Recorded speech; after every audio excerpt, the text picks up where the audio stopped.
Banking practice से मुतल्लिक बिगनिक lecture है। इसके बाद मैं एक एडवांस लेक्चर भी दूंगा। तो हम शुरू करते हैं।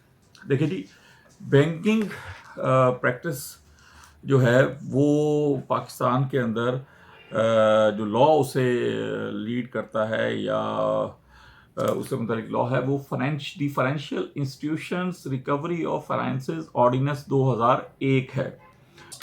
The financial institution recovery ordinance 2001 में जो टोटल सेक्शन है वो 28 हैं।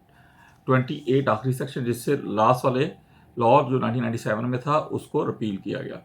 बाकी 27 सेक्शन हैं।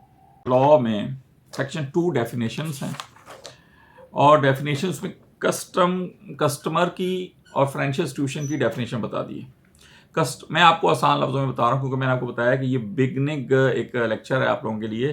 तो जो कस्टमर से मुराद हर वो बंदा जिसने कर्ज लिया है या कोई गारंटी दी है, बैंक को किसी ने कर्ज दिया और उसने गारंटी दी या उसने कोई सिक्योरिटी जो है वो दी और उसने वो भी जो है ना कस्टमर की डेफिनेशन में आ जाएगा। बैंकिंग फाइनेंशियल इंस्टीट्यूशन से मुतालिक हर वो इदारा जो एडवांसेस देता है, कर्ज देता है, बस ये समझ लें फिलहाल, क्योंकि ये बिगनिंग कोर्स है आपका। 4 में ordinance to override other laws, क्योंकि ये जो सेक्शन आपके पास आया है 4, इसने इसको स्पेशल लॉ कर दिया। It's not a general law, it's a special law, ठीक है।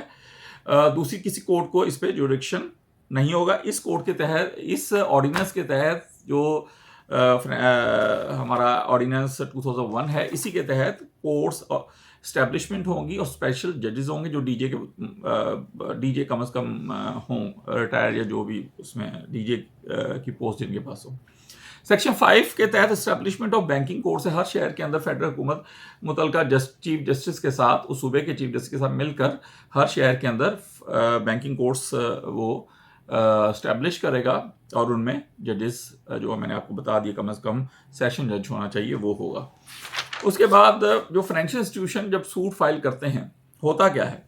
होता ये है कि आपने कर्ज ले लिया और जो आपका एग्रीमेंट फाइनेंशियल या फाइनेंस डॉक्यूमेंट जिनको कहते हैं, वो एक एग्रीमेंट होता है, उसमें फाइनेंस डॉक्यूमेंट सही है, जो जिसके तहत आपने कर्ज लिया होता है, उसकी वायलेशन अगर कोई भी पार्टी करती है जिसने कर्ज लिया यानी कस्टमर, या जिसने कर्ज दिया यानी फाइनेंशियल इंस्टीट्यूशन, और फाइनेंशियल इंस्टीट्यूशन को घबराने की जरूरत नहीं है, बैंक समझें आप। अच्छा, और दोनों में से कोई भी अगर उस एग्रीमेंट की वायलेशन करते हैं तो वो कोर्ट जा सकते हैं, लेकिन बैंक ज़्यादा जाते हैं। और इसमें हम जो बैंक्स या जो भी मुतासरा फरीक होता है, अमूमन 99% बैंक्स ही होते हैं, वो सूट फाइल करते हैं। और ये सूट जो होता है ये ऑलमोस्ट इसमें प्रोसीजर वो इख्तियार किया जाता है जो सीपीसी के ऑर्डर 37 में समरी सूट्स में किया जाता है। वैसे दूसरे सिविल जो सीपीसी के तहत हम सूट फाइल करते हैं, सिविल लिटिगेशन होती है, उसमें रिटन स्टेटमेंट फाइल करना हर दूसरे बंदे जो डिफेंडेंट्स होते हैं उनका राइट होता है, लेकिन इसके अंदर राइट नहीं होता। इस लॉ के तहत सेक्शन 9 के तहत बैंक सूट फाइल करता है और सेक्शन 10 के तहत लीव टू डिफेंड एप्लीकेशन जो 30 डेज के अंदर फाइल करनी होती है फ्रॉम दी सर्विस, और साइमल्टेनियसली सारी सर्विसेज होती हैं, पब्लिकेशन भी सब। और इसको जब 30 दिन गुजर जाते हैं तो ये कहा जाता है कि अब सर्विस अफेक्टेड है। अच्छा, और मैंने आपको बताया कि 10 के अंदर लीव टू डिफेंड, उसके बाद 30 दिन के अंदर फाइल करनी है उसने, और उसमें क्वेश्चन ऑफ लॉ और क्वेश्चन ऑफ फैक्ट्स रेज करने हैं जो कोर्ट को वो बता सके कि ये क्वेश्चन है जिसके तहत मुझे लीव ग्रांट की जाए और एविडेंस लीड की जाए।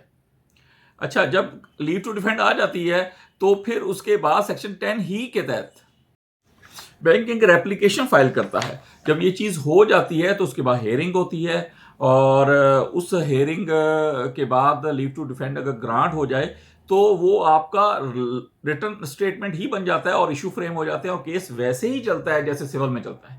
देन अदरवाइज वो लीव अगर डिसमिस हो जाती है तो केस डिग्री हो जाता है और ऑटोमेटिकली इस लॉ के तहत वो खुद ब खुद एग्जीक्यूशन में तब्दील हो जाता है इस लॉ के तहत।